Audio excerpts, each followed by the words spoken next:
Bonjour les graphes, aujourd'hui j'aimerais vous parler de flux. Pour moi, les marchés, il faut le comprendre, sinon on devient fou et on se dit que le marché fait n'importe quoi, qu'il n'est pas rationnel, qu'il ne suit pas la macroéconomie, qu'il ne suit pas la microéconomie.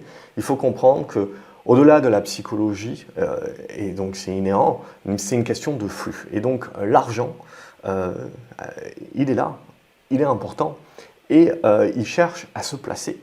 Donc c'est ça qu'il faut comprendre, c'est que même si vous n'êtes pas dans un monde parfait, à partir du moment où on a gommé les incertitudes et on a une certaine visibilité, même sur un monde qui n'est pas meilleur, globalement, le marché peut décider de pricer ça et d'acheter ça, évidemment en restant très sélectif, en allant chercher potentiellement des valeurs défensives, des valeurs qui offrent un dividende, qui ont des actifs tangibles, qui ont la capacité d'avoir un pricing power, ce genre de choses-là, pour jouer un minimum défensif, mais globalement, les liquidités font des choix. Et aujourd'hui, on sait très bien, on est dans un monde où on laisse courir l'inflation puisque les banques centrales n'ont pas trop le choix. Elles peuvent certes remonter un petit peu leur taux, mais pas énormément. Surtout la banque centrale qui est pieds et poings liés puisqu'elle ne peut rien faire contre l'inflation puisque la majorité de cette inflation-là vient d'une inflation des matières premières. Et comme aujourd'hui, ce n'est pas l'augmentation des taux courts des banques centrales qui vont réduire les investissements là-dedans. On n'est absolument pas lié et dépendant en termes d'européens. Donc c'est une question voilà, de se dire, le marché européen, il faut aller chercher justement des flux. Et pour aller chercher des flux, eh ben, il faut gommer l'incertitude, c'est-à-dire ne plus avoir la guerre, avoir le cessez-le-feu, même si en effet reste dans un monde un petit peu mode guerre froide, ça pourra refroidir quelques ardeurs, mais pour autant, ça peut également relancer un certain nombre de budgets, relancer de l'investissement, augmenter justement la capacité d'investissement pour aller plus vite dans le réarmement, aller plus vite dans la transition énergétique, aller plus vite dans un certain nombre de secteurs pour justement gommer la dépendance sur beaucoup de choses. Et ça, c'est ce qui peut permettre de pousser de l'investissement. Or, pour pousser de l'investissement, vous avez besoin d'avoir la capacité de vous endetter. Pour avoir la capacité de vous endetter, vous avez besoin soit de ne pas avoir beaucoup de dettes aujourd'hui pour qu'on vous prête, ce n'est pas le cas, on a énormément de dettes aujourd'hui, soit d'avoir des taux qui sont bas. Alors certes, les taux aujourd'hui ne sont plus négatifs nominalement, ils sont redevenus positifs. Ce qui choque un petit peu plus, ce n'est pas réellement le niveau des taux. Le niveau des taux reste très bas, mais c'est surtout la vitesse à laquelle on est passé de négatif, quand je parle France-Allemagne, à redevenir sur du positif et aujourd'hui à être aux alentours des 1%. Et 1%, c'est pas beaucoup, et donc c'est-à-dire qu'aujourd'hui, vous avez la capacité encore de prendre énormément de dettes vis-à-vis d'un pays, même si vous êtes à 110 ou 120% de votre PIB.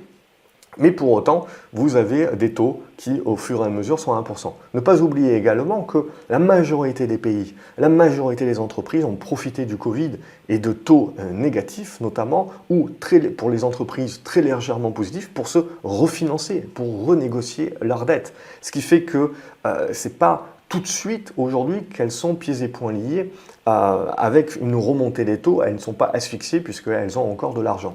Les personnes qui sont asphyxiées, c'est quand les taux remontent drastiquement et qu'elles sont obligées de se refinancer et forcément ça se fait à un coût de la dette qui est supérieur à ce qu'elles peuvent éventuellement soutenir de par leur activité, qui plus est si l'activité évidemment est en perte financière. Donc à partir de ce moment-là, il faut se dire que les gouvernements qui veulent investir pour le futur, mais qui ont déjà énormément de dettes, dans un monde où certes les taux restent bas, mais ils sont en augmentation, il n'y a pas trop le choix quelque part. C'est-à-dire qu'on peut en effet politiquement, pour la population, se donner l'image de vouloir combattre l'inflation et de vouloir donc éventuellement remonter les taux d'intérêt courts, mais on n'a pas énormément de marge de manœuvre, on est obligé de rester derrière l'inflation. Pourquoi? Parce que cette inflation va nous permettre de rogner la dette. C'est-à-dire que sans rien faire, sans faire de mesures, etc., cette inflation, chaque année, va bouffer la dette de 5-6%. Et donc vous avez besoin de quelques années comme cela, si on a demain, même si une partie de cette inflation-là est transitoire et que post-Covid, post-guerre, on revient à de l'inflation à 3-4%, il vous suffit de 4-5 années pour déjà enlever tout le surplus de dette que vous avez pris pendant tout le Covid et revenir à des niveaux que vous aviez en 2019. Donc c'est ça qu'il faut imaginer. Donc globalement, remonter les taux, on peut le faire pour donner l'image qu'on essaye de combattre l'inflation, mais pour autant, on ne peut pas remonter les taux à leur niveau qu'il devrait être naturellement si on voulait réellement combattre l'inflation, une inflation aujourd'hui à 5% en Europe et à 7 ou 8% aux US, pour justement céder quelque part à rogner l'inflation et donc éviter également qu'on ait une surcharge trop rapide à un moment donné sur le coût de la dette supplémentaire que l'on devra prendre. Donc une fois qu'on a dit ça, il faut revenir donc au Covid. On a énormément d'entreprises qui ont augmenté leur chiffre d'affaires pendant le Covid et donc malgré l'inflation, parce que également la population, le consommateur, qu'il soit un particulier ou qu'il soit une entreprise, était blindé de cash. Parce qu'ils avaient justement, pendant plusieurs mois de confinement, mis de côté, ils n'avaient pas dépensé. Et donc, ce qui fait que pendant un certain temps, en fait, on a auto-influencé finalement l'inflation en acceptant de payer plus cher, et donc les prix augmentent, bien entendu, parce qu'on avait ce sentiment d'être riche. Or, maintenant, ce qui est intéressant, c'est qu'aux États-Unis, leur surplus de cash du Covid, leur surplus d'épargne, il est déjà bouffé. Mais en Europe, on voit, et surtout en France, on voit la mentalité qui est beaucoup plus fourmi que cigale des Américains. On est toujours à des niveaux d'épargne très importants. Et ce qui le démontre encore plus, et ce qui est très intéressant, et d'où le fait qu'il faut comprendre les intérêts négatifs, les taux réels qui sont négatifs, c'est-à-dire qu'aujourd'hui, on est à des taux qui, éventuellement, même s'ils remontaient à 1%, vous êtes à une inflation de 5%, donc vous êtes en taux réel négatif de 4%. Donc il faut comprendre que si vous conservez du cash, vous perdez 4% par an à taux obligataire d'OAT équivalent et également inflation équivalente. Évidemment, les choses évoluent, mais si on est aujourd'hui dans un monde qui redevient inflationniste d'une manière plus durable, on ne parle pas de revenir dans les années 70, mais même si vous avez du 3-4%, ça peut vous paraître pas énorme au jour le jour, mais année après année, ça fait des intérêts composés, ça fait des intérêts cumulés, et au bout de 5 ans, 6 ans, ça fait une large différence. Et donc vous perdez en pouvoir d'achat si évidemment à côté, vous n'avez pas pu augmenter vos revenus au même niveau que l'inflation. Donc c'est là où en gros on a une porte de fenêtre qui se referme pour tous ceux qui veulent prendre du crédit. On a également un aspect richesse pour tous ceux qui veulent prendre du crédit pour acheter de l'immobilier. Alors, il ne faut pas acheter n'importe où, je ne vais pas rentrer dans les détails, évidemment, il y a tout un tas de choses, mais aujourd'hui, prendre un crédit pour pouvoir investir ensuite, c'est justement se faire rogner ce crédit et donc gagner en pouvoir d'achat par l'inflation. Donc ça aussi, c'est aujourd'hui, en plus, on ne s'en rend jamais compte, mais si vous regardez tout ce qui est prise de crédit dans d'autres pays que la France, vous vous rendrez compte que on peut prendre des crédits vraiment très bas, à des taux très bas en France, et qui sont toujours à taux fixe. Et dans le monde d'aujourd'hui, où on peut se dire que le monde de demain sera plus inflationniste que le monde d'aujourd'hui, prendre du taux fixe sur 10 ans, 15 ans, 20 ans, c'est une sécurité. Et il faut faire attention parce que ça ne pourrait ne pas durer, bien entendu, puisqu'à un moment donné, si on a vraiment une inflation qui est durable, les banques vont crier au secours et vont pousser un petit peu les gouvernements à ne plus pouvoir faire ce genre de taux fixe, évidemment, qui les met à risque. Donc c'est ça qu'il faut bien comprendre. Et qui est important de comprendre, c'est toute cette relation-là. Et donc, ce qu'il faut comprendre également, c'est qu'aujourd'hui, quand vous avez le gouvernement qui, pour une réélection X ou Y, vous met le taux de livret A à 1% et que l'on voit les encours de ce livret-là exploser, c'est là où on se dit qu'il y a un gros problème aujourd'hui. Parce qu'en gros, on a énormément d'argent qui sont sur des comptes courants à 0, on a énormément d'argent qui sont sur des livrets A à 1%, et vous avez une inflation qui est à 5. Je veux dire, même si l'inflation demain est à 3, vous êtes chaque année à du moins 2, moins 3, moins 4% sur votre épargne. Alors ça peut vous paraître pas énorme année après année, mais au bout de 10 ans, ça fait des intérêts composés. La perte est énorme. Donc ça veut dire qu'à un moment donné ou à un autre, il n'y a que deux façons de pousser. C'est que soit le gouvernement, soit nous-mêmes, nous devons nous pousser à investir cet argent-là. Nous devons nous pousser ou alors à le consommer pour éviter évidemment qu'il perde de sa valeur. Donc on consomme ce que l'on réussit à gagner. Alors on n'est pas évidemment dans de l'hyperinflation, donc où tout le monde balance les billets et essaye de n'avoir zéro épargne et de tout de suite acheter tout ce qu'il peut. Mais voilà un petit peu l'idée. Donc c'est pour ça l'obligation d'investir. Et ça, la problématique, elle est la même pour vous, elle est la même pour moi, elle est la même pour des gérants de fonds. Jusqu'à la nuit des temps, depuis la nuit des temps, vous avez deux types d'investisseurs. Vous avez l'investisseur qui va être créancier, donc en obligataire, c'est-à-dire je te prête de l'argent, en retour de quoi tu me donnes un intérêt chaque mois, chaque trimestre, chaque année. Et lorsque la maturité de l'obligation est arrivée, je ne sais pas, 2 ans, 5 ans, 10 ans, 20 ans, 30 ans, tu me rembourses en règle générale ce que je t'ai prêté. Il y a certains contrats qui peuvent avoir un surplus ou certains contrats qui ont un minus, ça dépend évidemment. En règle générale, les contrats qui vous proposent de vous rembourser moins vous proposent un taux d'intérêt qui est bien supérieur au prix de marché, mais également il y a des risques évidemment à prendre en considération, c'est-à-dire qu'en règle générale, quand on vous propose un taux d'intérêt qui est bien supérieur à ce que l'OAT peut vous proposer, c'est-à-dire entre guillemets le taux sans risque, c'est bien évidemment que vous avez un risque de non-remboursement derrière qui est plus ou moins grand. Donc ça aussi, ça à prendre en compte. Donc du coup, vous avez le marché obligataire et il faut comprendre que lorsque les obligations sont émises, elles sont également cotées comme des actions sur un marché secondaire. Et donc elles vont évoluer et elles vont être inversement des taux d'intérêt. Or, les taux d'intérêt aujourd'hui sont en train d'augmenter et donc vous avez les prix de ces obligations qui sont en train d'exploser à la baisse et tout le monde va vous parler de krach obligataire. Ce qu'il faut bien comprendre, c'est que d'une part, lorsque vous avez un marché obligataire qui baisse de 10% et que vous êtes dans un monde action, quand vous avez le marché action qui baisse de 10%, ça fait mal, mais ce n'est pas non plus la mer à boire et on ne parlera pas de krach. Par contre, quand vous avez le marché obligataire qui, lui, est beaucoup moins volatile en règle générale et on est sur des niveaux de variation qui sont beaucoup moindres que le marché des actions, 10% de baisse sur le marché obligataire, c'est beaucoup plus important et ça fait beaucoup plus de changements vis-à-vis du marché. Donc il faut comprendre que dans le monde, en gros, le capital, les liquidités, elles essayent de se placer au meilleur endroit, au meilleur moment. Et ça, c'est en fonction, on peut acheter donc de l'obligataire, c'est-à-dire en règle générale, on va acheter de l'obligataire parce qu'on n'est pas sûr du futur. Donc je ne vais pas investir dans les entreprises qui éventuellement vont perdre de l'argent. Et évidemment, mon investissement va perdre également. Donc je vais plutôt investir dans de l'obligataire, c'est-à-dire je vais prêter de l'argent sur des trucs plus ou moins sûrs, évidemment, suivant mon profil de risque, pour essayer de récupérer un coupon et au terme de la maturité de mon contrat obligataire, récupérer également ce que j'ai prêté.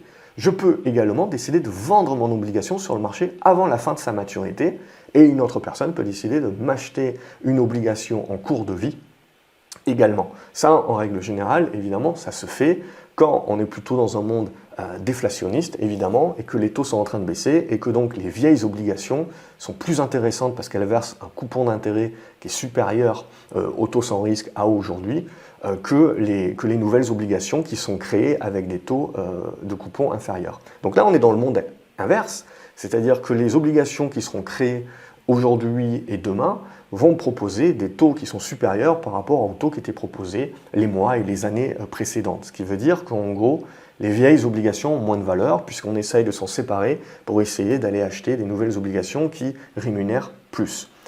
Mais on oublie beaucoup de choses dans l'obligataire et dans les actions, c'est de bien comprendre ce système de flux.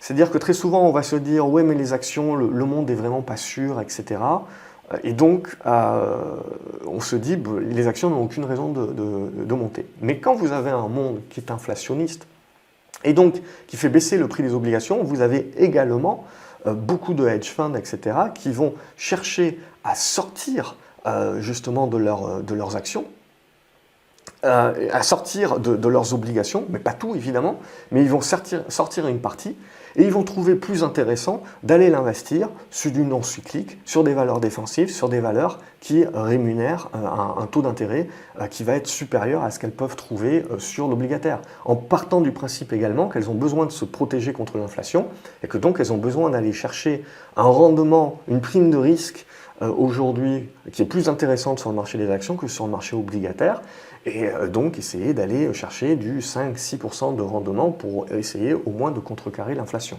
Alors que sur de l'obligataire, aujourd'hui vous avez potentiellement, si vous êtes sur des US, du 2% sûr, mais l'inflation est à 7-8%. Donc vous êtes en taux réel à -5, -6, -7. Mais là encore, c'est quelque chose qu'on oublie, c'est-à-dire que tout le monde vous explique avec ce raisonnement que le marché obligataire ne peut se faire que défoncer, puisque l'inflation va perdurer, les taux vont continuer d'augmenter. Or, ce que je vous ai expliqué en début de vidéo, c'est qu'on ne peut pas laisser les taux monter trop fort, trop vite, parce qu'on va asphyxier complètement le besoin de financement de l'économie dans un monde qui est déjà très endetté. Donc à partir d'un moment, évidemment, les banques centrales qui interviennent sur les taux courts interviendra également sur les taux longs. Il y a un autre élément aussi qui est très important à prendre en compte, c'est de ne pas oublier que si vous avez réellement, et c'est le cas de beaucoup de hedge funds, beaucoup de fonds justement, si vous avez réellement aujourd'hui une stratégie obligataire sur du long terme, vous n'en avez rien à faire de l'évolution des prix de votre obligation sur le marché secondaire. Vous prenez vos coupons année après année et à la fin de la maturité, évidemment s'il n'y a pas eu de faillite, vous récupérez ce que vous avez prêté. Donc c'est-à-dire que même si le prix de l'obligation au cours de sa vie a perdu 20-30%, ça ne change absolument rien pour vous tant que vous ne vendez pas cette obligation et que vous attendez la maturité de celle-ci pour vous faire repayer. Donc vous avez énormément de fonds qui ont tellement d'obligations en fait qu'ils les font tourner globalement et ce n'est pas non plus pour tous les investisseurs une pression que de voir le prix des obligations baisser et donc on ne peut pas parler de crack. On ne peut pas parler de crack non plus sur l'obligataire puisque comme je l'ai expliqué, dans le monde d'aujourd'hui, vous avez les banques centrales qui sont là et qui rachètent elles-mêmes les obligations du pays. Vous avez également les banques qui, pour des raisons de régulation, de loi, etc., tout ce qu'on a mis en place évidemment pour stabiliser l'économie, elles-mêmes ont des obligations d'acheter des obligataires et ça, peu importe si ça leur rapporte rien et que même ça leur coûte parce qu'on est en taux réel négatif. Donc il ne faut pas l'oublier. Et vous avez un certain nombre de hedge funds et de fonds également qui ont des stratégies de devoir diversifier d'une part. Ils doivent suivre des normes réglementaires également de dérisquer leur portefeuille, c'est-à-dire qu'ils ne peuvent pas tout mettre en action. Ils sont obligés de garder une partie X en obligation. Et donc ça aussi, c'est un soutien aussi au marché obligataire qu'il ne faut pas, démentir. Donc avant de dire crack obligataire, c'est important de dire oui, on a un certain nombre de flux qui se retirent des obligations, qui vont certainement sur les actions, c'est-à-dire on n'a pas un crack global, c'est-à-dire on n'a pas les liquidités qui se retirent complètement du marché, puisque d'une part, il faudrait un risque énorme, et on l'a eu avec le Covid, on l'a eu avec la guerre, c'est-à-dire pendant un laps de temps, hop, on a peur, mais dès que les incertitudes sont levées, on est obligé de retourner s'investir suivant notre profil. Donc ça, c'est important de retenir. Et ce qu'il faut retenir aussi, c'est que le placement préféré des Français reste l'assurance vie. Cette assurance vie, aujourd'hui, vous êtes obligé d'investir une partie de ce que vous y mettez en unité de compte, c'est-à-dire donc en trackers qui sont liés à la bourse, à des actions, mais également vous en avez une partie sur de l'obligataire. Si on regarde aujourd'hui ce que fait la Banque du Japon, tout le monde, tous les doomsayers vont vous expliquer que la dette du Japon est énorme, à 250% du PIB, etc. Mais ce que personne ne vous explique, c'est qu'ils sont en train finalement de créer un petit peu d'inflation, donc tant mieux pour eux. Mais ce que personne ne vous explique, c'est qu'aujourd'hui, la Banque centrale du Japon détient la majorité des obligations. Et les Japonais eux-mêmes, dans leur contrat, entre guillemets, assurance vie, même si c'est différent, détiennent la majorité de cette dette. Ce qui est important, c'est pas seulement la dette, c'est qui la détient et surtout dans quelle monnaie. À partir du moment où elle est détenue par la population, elle est détenue par les banques et les banques centrales du pays en question, qu'elle est dans la monnaie qui est aussi imprimée, vous n'avez pas non plus une énorme problématique. La problématique, elle est surtout pour des pays émergents. Elle est pour des pays émergents aujourd'hui qui, dans le monde d'aujourd'hui, sont importateurs de matières premières qui sont en hausse. En plus, ces matières premières-là sont en dollars, peut-être demain seront en yuan, ce n'est pas très important, mais leur dette à eux, elle n'est pas dans leur monnaie, elle est en dollars et elle n'est pas détenue par eux, leur banque centrale ou leur population, elle est détenue par un investisseur externe. Donc la pression n'est pas la même et vous partez dans des dévaluations. Donc beaucoup de personnes vont regarder ensuite les marchés boursiers et vont vous dire, regarde le Brésil, regarde le Venezuela, regarde ce que tous ces pays émergents ont fait ces dernières années en termes de performance boursière. Ils vont vous dire, mais c'était plus intéressant que le marché européen, c'était plus intéressant même que le marché américain. Vous avez des hausses de plus 30, plus 40, plus 50, vous pourrez regarder la Turquie également. Mais ce qu'on oublie de se dire, c'est que ce sont des hausses qui sont dans la monnaie locale.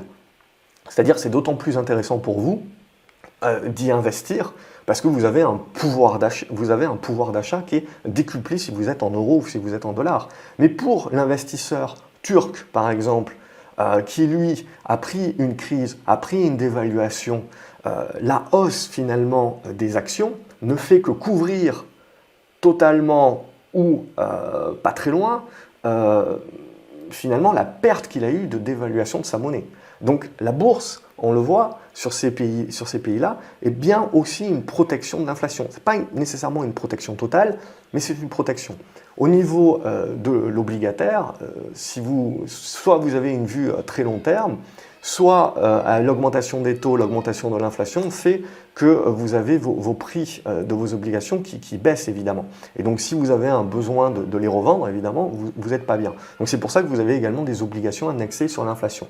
La problématique de ces obligations indexées sur l'inflation, c'est que également elles ont un train de retard sur l'inflation réelle et que bon, vous allez vous protéger, mais pas totalement. Donc ça aussi, c'est un point pour moi qui est important à prendre en considération. Et donc ne pas oublier que dans un monde où vos rendements sans risque, entre guillemets, c'est-à-dire que vous avez sur des fonds euros, que vous avez sur de l'obligataire, les obligations vont redevenir intéressantes dans les années à venir. Petit à petit, les taux vont monter, mais ça ne se fait pas du jour au lendemain. Donc pendant ce laps de temps-là, vous êtes en taux réel négatif, et c'est ce qui peut pousser énormément d'investisseurs également à revenir sur les actions. Et donc vous avez, comme je vous ai dit, ce système de vase communicant où tour à tour, on va privilégier de l'obligation, on va privilégier les actions, mais c'est jamais du 0-100, comme je vous ai dit.